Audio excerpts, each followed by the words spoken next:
Good evening and welcome to this edition of Tok Piksa. Tonight in the studio we have Northern Governor Gary Juffa, a man with very strong views on many national issues, international issues, and of course issues regarding Oro Province. Tonight he's here to speak to us about many of these things and of course give an insight into what he thinks is better for Papua New Guinea into the future. Governor Juffa, thank you for your time and thank you for joining us to Tok Piksa. Well, thank you, Devil. Thank you, Papua New Guinea. Okay.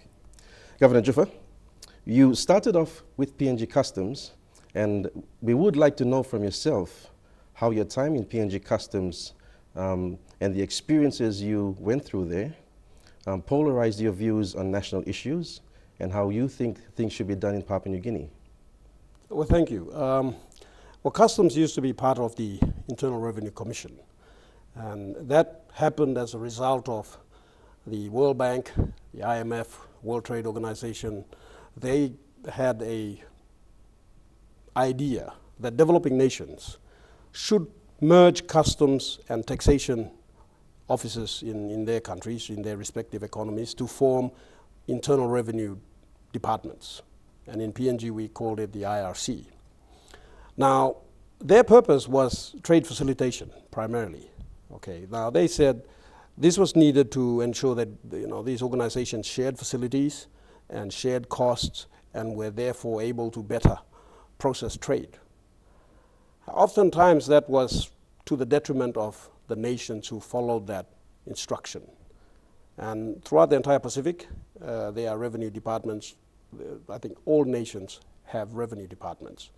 They report to a Commissioner General or equivalent, Director General, whatever, and under them are the customs and taxation bureaus.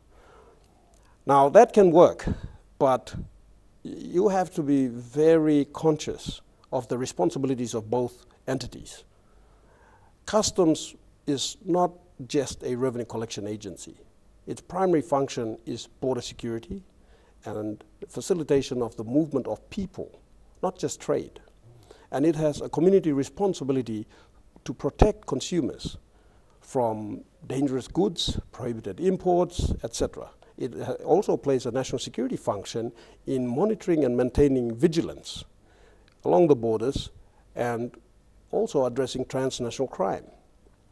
That's the function of customs. Now, in Papua New Guinea, we saw the customs department basically lose that aspect of its responsibility.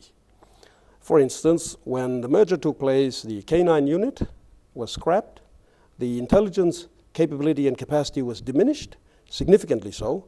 The investigation section was also diminished and received less funding, and customs patrol boats that used to patrol our waters were all scrapped. Customs became an entity that just processed trade, stamping documents. Now that worked very well for developed nations, most of whom funded the World Trade Organization, IMF and World Bank, and therefore these structures or these proposals were submitted for developing nations to follow. And the whole purpose was to allow them to be able to facilitate or access trade within a period of time that was satisfactory to them. Okay, now they couldn't care less about the interest of consumers or the interest of the country insofar as border security was concerned or national security issues. They were not interested in that.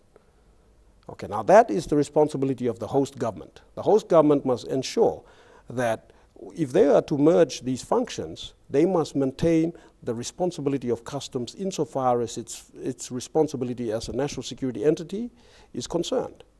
Vigilance at the borders, investigation of transnational crimes, monitoring the movement of people, and at the same time watching out for what are prohibited or hazardous goods that may be dangerous to community.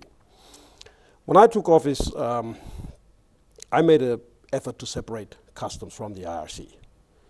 And my submission went through, and fortunately it was endorsed, and customs became a separate organization. Customs in Papua New Guinea, and we are the only country in the Pacific that has done that so far. We've broken away from that program that was enforced upon us at that time. Since then, we have seen the re-establishment of the intelligence function, improved vigilance at our borders, the establishment of the border command, and an improved effort to maintain vigilance at our borders. And there have been a record number of seizures, arrests. We also were part and parcel of the establishment of the Transnational Crimes Unit at Bomana, and we were involved in the dismantling of a number of transnational criminal entities and organizations. For example, the horse race machines, an operation that took about 4 years. But I headed that operation with Mr. Wagambi when he was the Metsup at that time, and we were successful in dismantling that transnational criminal organization.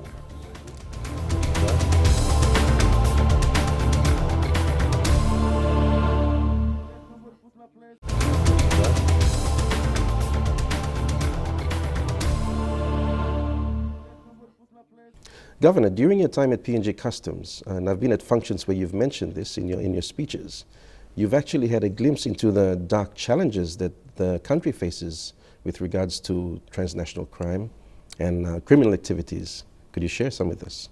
Certainly, Neville.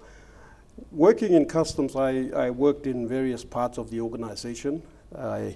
My primary area of work was the intelligence and the investigation section. That's where my bread and butter is. That's my training is in those areas.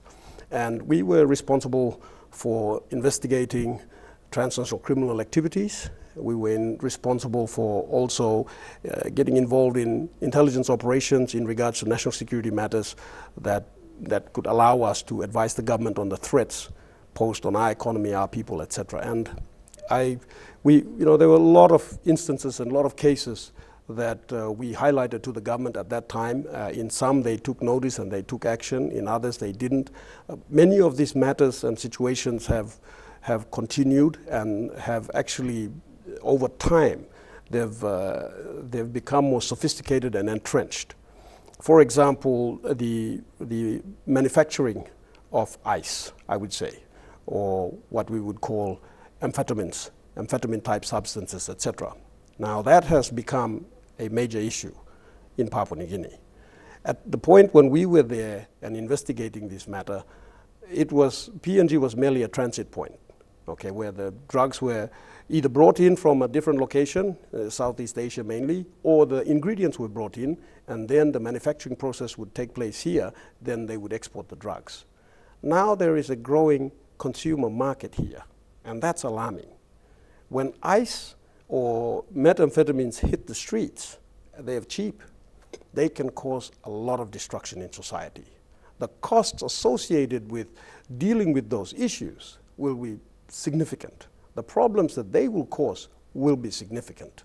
They will tear apart the fabric of society, in most parts of this country. And that was one area I was very concerned about. And we advised the government that we needed to improve our legislation so that the pecuniary reactions to such situations could be increased. If people are committing these crimes, we need to punish them severely. Our laws are quite outdated. They're from the 1970s. For instance, if a person comes into this country carrying drugs, the minimum penalty is 200 kina, the maximum penalty is 5,000 kina, and jail term of less than 3 years. Most countries have revamped their laws, and the deterrent factor is quite significant. So they discourage people in engaging in these activities or entities or organizations. There is growing what I would call child sex tourism, and that's something a lot of people don't know or don't even think it's happening. Exactly. But it does happen. We worked on a case, for example, Neville, and what I found out from that particular case was very frightening, that there were pedophiles in PNG who had established a ring and a network, and they were procuring children from settlements for their activities. Now this is happening, and it's happening to this day.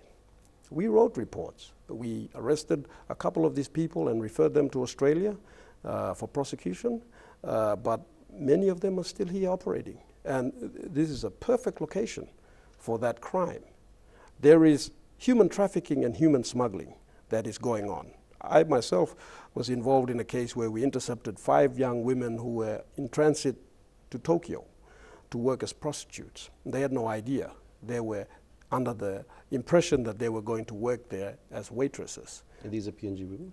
No, these were Thai women. Okay. They were in transit. We had received intelligence from our counterparts the Regional Intelligence Liaison Office that looks after APEC. I was the liaison officer here at that time, and we managed to intercept them at the airport and send them back to Thailand. And that's happening. Now, it's not only happening in instances where we see foreign workers coming into the country and being transited offshore or elsewhere, but it's also happening in country, where young girls are being procured from villages and settlements to work as comfort ladies at lounges and discos and pokies bars, etc. And that's, they're already established here. Now, the people that work in these areas are transnational criminal entities, and they are making a significant amount of money. And the transnational criminal activities in this country has grown strength to strength, because over the years the PNG government has failed to realize what is happening, and has failed to fund any effort to counter the growth of transnational crime. And the amount of money that we put into to countering transnational crime is the resources very, very minuscule. And right now, our national security policy does not address that. In fact, we didn't have a national security policy until we raised it in Parliament. I raised it with a couple of other members, and they drafted one. And I've looked at it, and it's okay, but we can improve significantly. Those are the scary areas. There's illegal gambling syndicates that are operating. There's brothels that are operating, and a lot of the people that are working in these brothels are working as virtual slaves. This is where human trafficking and human smuggling are two different things. Human smuggling takes place when a person intentionally asks to be transported and pays for it, okay, from one country to another. Okay. Human trafficking takes place when a person is taken against their will and knowledge. It's virtual slavery.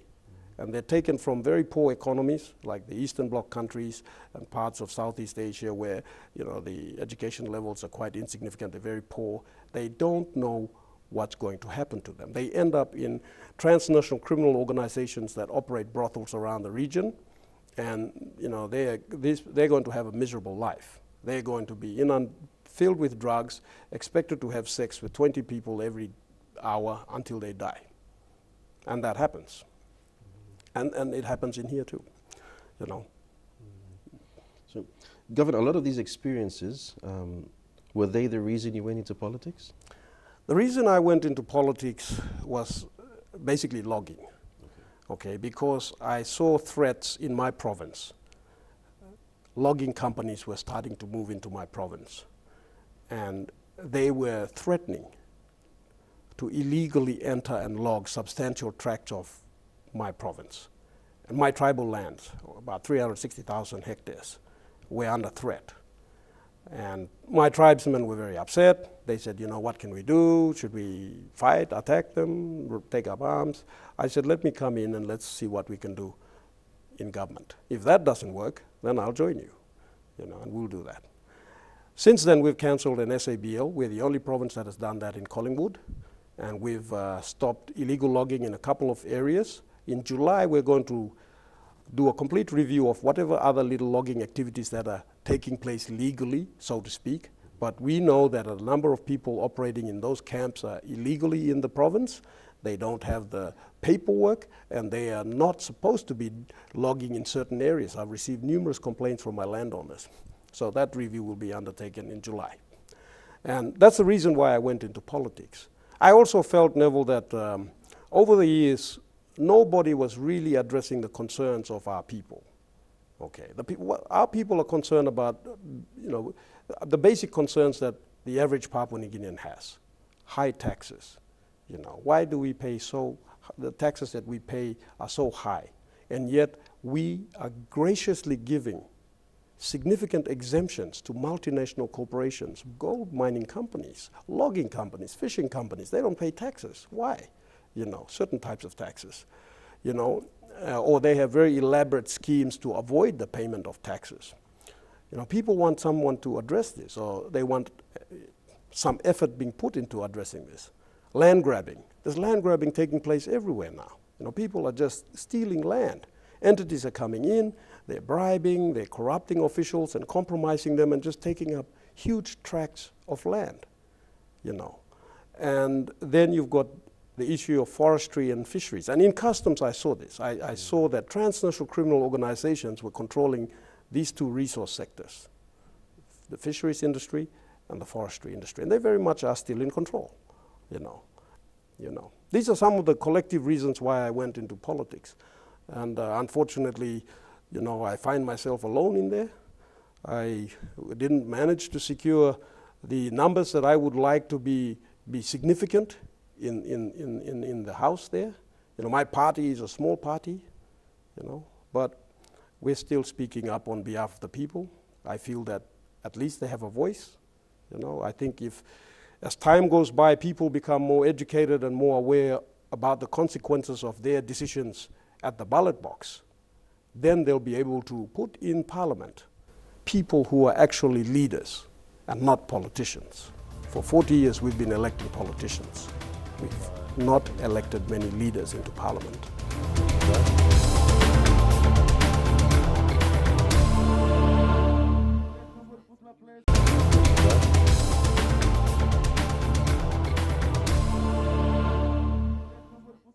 So national politics aside, you're focusing also on local politics and what you're doing for the people of Northern Province.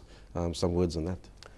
Yes, Neville, my province, when I took office in 2012, October, it was a broken down province in every sense of the word. It was battered by Cyclone Guba, which was a massive disaster, killed 200 people, destroyed more than 100 bridges, and 30 schools were all destroyed, significant infrastructure, government buildings, etc. But the disaster also had a significant negative impact on the mindset of the people. The people were very much destroyed and devastated by that disaster. But Neville, the greater disaster was yet to follow. The greater disaster was the response of the national government. And they appointed their political cronies. They created an entity that was never managed well. There were no reviews, checks and balances in place. The Northern Province Restoration Authority was just rampant in how it managed, or I would say mismanaged, the funds that were allocated. They were supposed to end up with a total of about 400 million to rebuild this province. They got 20 million and misused that instantly. And as a result, no further funds came through. Bridges, schools, infrastructure still remains very much unbuilt or rebuilt. The people are still very much feeling neglected, feeling forgotten, you know. We don't even have a disaster management center in place, you know.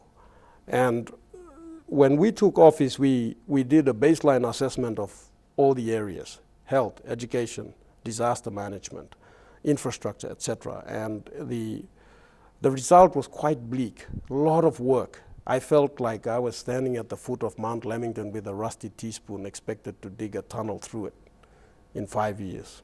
You can't rebuild an economy in 5 years, a province in 5 years, especially one that's been broken by neglect, poor leadership, lack of interest from national government, etc. And so, you know, the first thing that we undertook was to address the fundamental infrastructure that was required, and that was the main bridges that cut off the majority of the population from accessing government services like health and education. And funding had been made available by Australia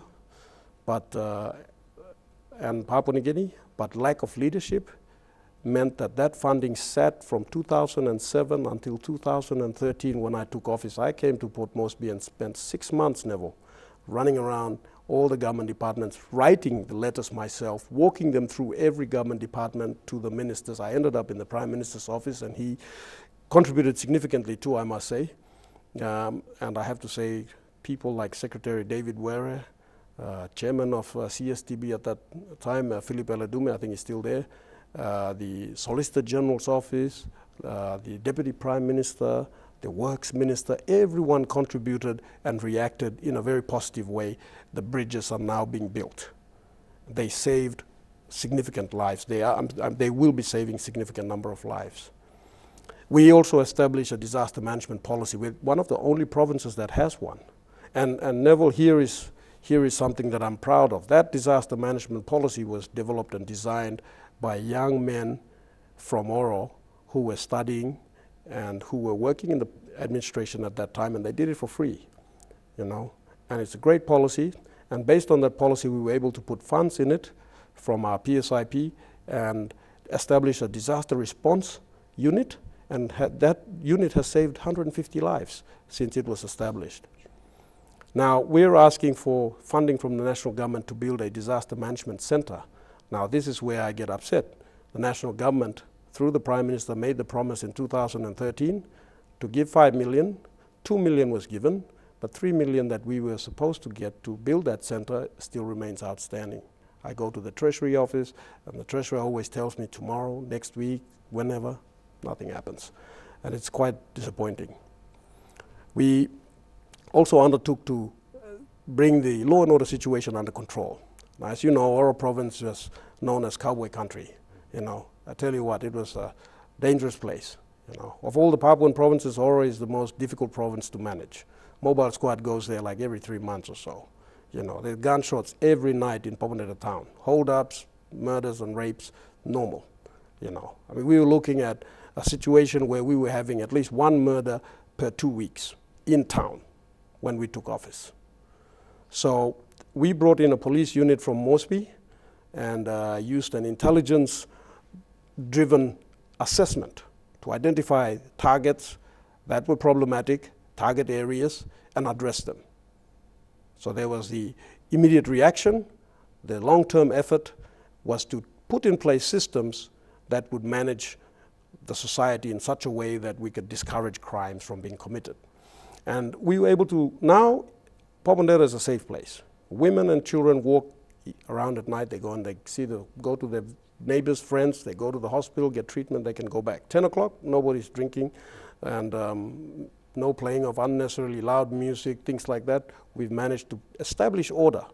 You know, my problem is the real criminals that aren't the ones carrying pop guns and homemade guns and holding up PMVs. The real criminals who wear neckties and carry briefcases and come up with all types of schemes and scams that steal public funds. Those guys, we haven't been able to tackle them all, but we have succeeded. 2 were prosecuted and successfully, the former provincial treasurer, and he's one of his consultants. They stole 400,000. There's about 20 cases that we're working on. In the administration, the overhaul is looking at modernizing our administration. Now, I can't do much with the administration of Papua New Guinea, the public service. The review is there. The suggestions are there. Nothing much is being done, though. But in the province, we are receiving some assistance from the Australian government through their programs on, you know, how to assist the country in terms of developing capacity, etc. And we are looking at overhauling the administration and putting in place a leaner, more effective and efficient system. You know, now that's taken a while. I tell you what, it's very frustrating. Re-establishing controls, so putting in place, for example, the Provincial Supplies and Tenders Board, which was never there. You know, the internal audit committee was also never there, and we put a finance review committee in place. And in fact, the first review will be undertaken in July as well, where we're going to systematically go through division by division to identify the problems, the gaps, and where we can, you know, address these issues. Fortunately, with my background, I have a fair knowledge of the Finance Management Act, the Public Service Management Act, and what needs to be done insofar as applying those laws. It's not easy. It's also changing the mindset. The people's mindset is the most difficult change that we are finding. There's a lot of hostility and resistance because they've become accustomed to living the way that they've been living, with absolute impunity and mismanagement of public funds happening all the time.